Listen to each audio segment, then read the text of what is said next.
they do, enormously effectively when our vision of reality is coming through a newspaper, coming through a television set, coming over the radio, and isn't coming from real connection, real genuine communication with the people around us. I have a little theory. Maybe one day I'll get to put this to the test. Which is that if everybody in any given street, just walked out of their house, stood outside their front door, and actually said how they really saw things, we'd all get a massive surprise, as to how we all actually see life. And it's breaking down those barriers of actually being able to share that with each other, which is about being progressive and making an impact on the world's problems. And but of course, part of what we struggle with that is that we have all this story we've absorbed by osmosis, this world mind, that we exist in. So we first have to sort of liberate ourselves from the control of that, which is really all about liberating ourselves from the fear of what other people think.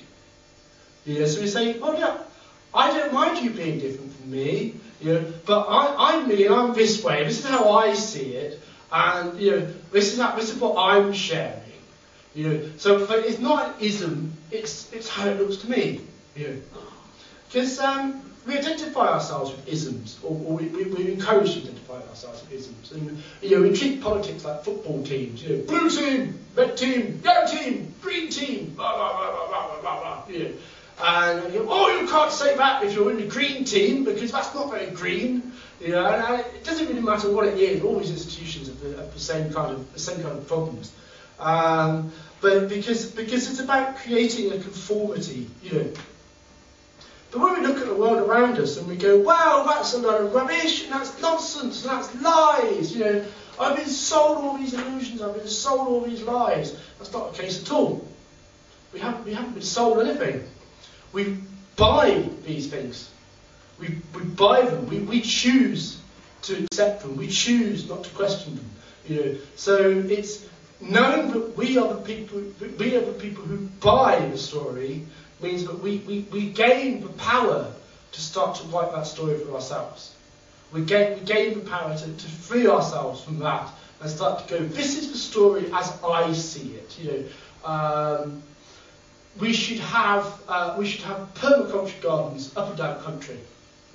We should have solar power everywhere. We should have wind power everywhere. We should have starships with warp drive engines, because I'm into those. So I think we should have those. And we should have a system of money, based around understanding that the money system we now have is a massive consensual illusion. All this cash is just created out of thin air. So instead of having this all running around all the time, we should just sort these stuff out properly and create and change to a money system based around sustainable energy. So that money becomes a way of allocating the units of energy which are available to humanity based around the amount of energy that we can sustainably use once a year, for example. That's just off the top of my head. So these are the kind of ways, studying the role of story, the difference between old and new cultures, and how some of that has come about, and what it means for us. These are some of the things which come about, which I sort of got to share today. Now, how are you doing on time? Because I've got no idea how long I'll be blagging away for here. It's 3:05. 3:05? I've done an hour? Yeah. Oh no, there's loads of other stuff I could have done. Well, there you go. That's the problem. There's never enough time to do these things. But I shall leave us with. So I did a song last time, you see, but then I got some feedback that everyone was turning off and got Google videos and went, who's that Burke doing Jefferson Airplane number? So I thought I'd do a song at the end. I'm not going to sing it, but to leave you on an inspirational note, some words from John Lennon. We're playing those mind games together, pushing barriers, planting seeds, playing the mind gorilla, chanting the mantra, peace on earth. We've all been playing the mind games forever. Some kind of druid dudes lifting the veil, doing the mind gorilla. Some call it magic, the search for the grail. Love is the answer, and you know that for sure. Love is the flower. You've got to let it grow.